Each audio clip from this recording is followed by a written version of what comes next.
Personne ne sait ce qui se passe aujourd'hui parce que personne ne veut qu'il se passe quelque chose.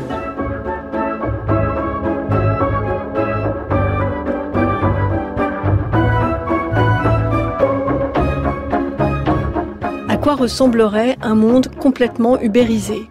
Est-ce que, comme dans la série Black Mirror, chaque personne aurait une note sans cesse réévaluée au fil de la journée ?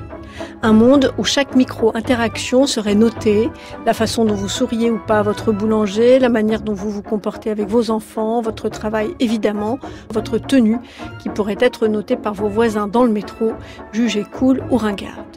Comme dans cette fiction, vous pourriez accéder ou pas à certains avantages selon votre note. Obtenir un prêt, par exemple, si vous avez plus que 4,1.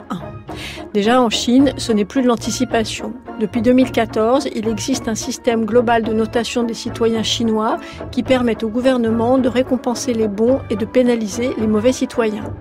Aux mauvais, par exemple, ceux qui ont commis des petites fraudes, comme fumer dans les lieux interdits, pas payer leurs amendes ou leurs cotisations sociales, on empêche de prendre l'avion ou le train en bloquant la vente des billets.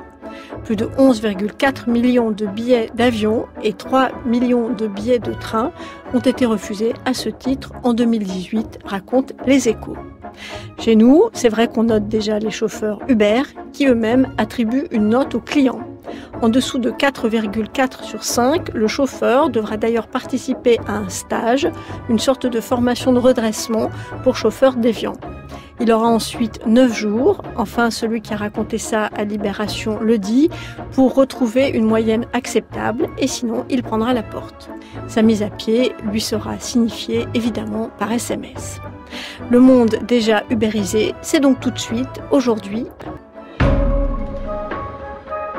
En réalité, on ne sait jamais ce qui se passe, on sait simplement ce qu'on veut qu'il se passe. C'est comme ça que les choses arrivent.